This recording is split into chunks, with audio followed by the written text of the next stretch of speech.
ఎంతటి భాగ్యమయ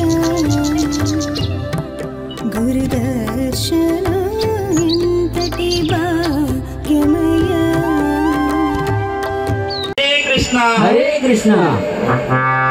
చిన్నప్పటి నుంచి కూడా భక్తిలో ఉంటూ మా గురువులు మేము వెళ్ళిన ప్రాంతాల్లో అన్ని చోట్ల ఎవరినైనా పలకరించడం హరే కృష్ణతో, ఎవరైనా బాగా పాడారు అని అభినందన తెలపడం కూడా హరే కృష్ణ.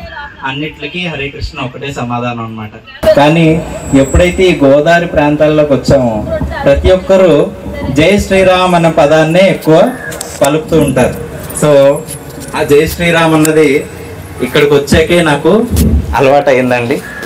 సో మనం ప్రత్యేకంగా వచ్చిన వారిని పేరు పేరుగా భక్తుల యొక్క లక్షణం కాదు, వేరే వాళ్ళని పొగడడం కానీ ఆహ్వానం పలకడం కానీ వీటిలో అందులో కూడా భగవంతుడి నామస్మరణే చూసుకోవడం మన భక్తుని యొక్క లక్షణం అన్నమాట.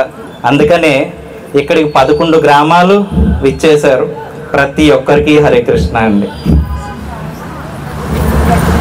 మనందరికన్నా మనందరం ఎవరు వస్తున్నామో ఎవరు రామో ఫోన్లో మాట్లాడుకున్నా చివరికి వచ్చినంత వరకు కూడా తెలియదు ఎవరు ఇక్కడి వరకు రీచ్ అవుతాం అన్నది. కానీ శ్రీకృష్ణుడికి తెలుసు కాబట్టి మన అందరికన్నా ముందే భగవంతుడు బృందావనం నుంచి బాలుడి రూపంలో వచ్చాడు. ఇన్ని గ్రామాలని పిలిచేటప్పుడు కూడా మా భావన ఒక్కొక్క గ్రామం కూడా ఒక్కొక్క గోపిక అనేట్లు భావించాం అన్నమాట. అందుకని స్వామి వచ్చారు, స్వామితో పాటు అన్ని గ్రామాలు అంటే అందరూ గోపికలందరూ కూడా ఇక్కడ విచ్చేశారు. ఈ 11 గ్రామాల్లో ఇక్కడ ఒక 70 మంది ఉంటే మేము 70 మందితో కూడా ఫోన్ మాట్లాడలేంగా, ఎందుకంటే కాలం పరిమితం కాబట్టి, చాలా తక్కువ సమయం కాబట్టి ఒక 9 మందితో మాట్లాడితే ఇంతమంది రీచ్ అయ్యారు. మనం 100 మందితో మాట్లాడుంటే ఖచ్చితంగా దానికి 10 రెట్లు మంది వచ్చి ఉండేవారు. అంటే మన ధర్మం గురించి మాట్లాడడం ఇప్పుడు చాలా ముఖ్యం అన్నమాట. సో మాట్లాడే వాళ్ళు తయారవ్వాలి, మాట్లాడే వాళ్ళు ఉండాలి, వాళ్ళ మాటను గౌరవించి వినేవాళ్ళు ఉండాలి. సో ఈ ఆసక్తి జిజ్ఞాస పెరగాలంటే కేవలం శ్రీకృష్ణాష్టమి, శ్రీరామనవమి ఈ సమయాల్లో మనకి రాముణ్ణి కృష్ణుడిని గుర్తెచ్చుకొని మిగతా సమయాల్లో మనం గ్యాప్ తీసుకుంటే ఖచ్చితంగా ఇలాంటి వాతావరణం ఉంటుంది. సో అందుకోసమే ఇవాళ ఇక్కడ హరినామ యజ్ఞం ప్రారంభించినప్పుడు ఖచ్చితంగా గొప్పగా ప్రారంభించాలి. ఒక గ్రామం వారు మరో గ్రామానికి పరిచయం అవ్వాలని ఇవాళ ఇక్కడ అందరికీ పిలిచామండి.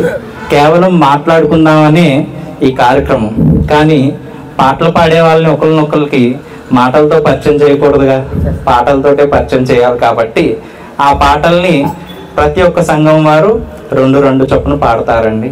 ఎందుకంటే 2 అని పరిమితం చేయడానికి మేము అంత గొప్ప వాళ్ళం కాదు, కానీ మనలో మనం ఒకరినొకరిని అర్థం చేసుకోవాలి. కాబట్టి ప్రతి భజన మండలి వారు కూడా పైకి వచ్చి వారు సాధన చేసిన పాటల్ని పాడి మరొకరికి తర్వాత పాడేవారికి సహకరించాలని కోరుకుంటున్నాం.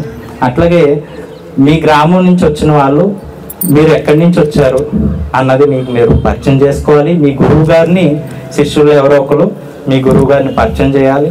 అట్లాగే ఇది 12 గ్రామాలు నెలకు 1 చొప్పున ఈ రామాలయం దగ్గర సంకీర్తన చేయడానికి సంకల్పించుకుంటున్నాం. ఖచ్చితంగా ఎవరి తర్వాత ఎవరు అన్నది తర్వాత మనం మాట్లాడుకుందాం అండి. ఇప్పుడు మొట్టమొదటి బృందం గీత ఆలాపన చేయడానికి మన పోతవరం గ్రామం నుంచి వచ్చారు. దాంతో మొదలు పెడదామండి. జై శ్రీరామ్. ఎంతటి భాగ్యమయ గురుదర్శనం ఎంతటి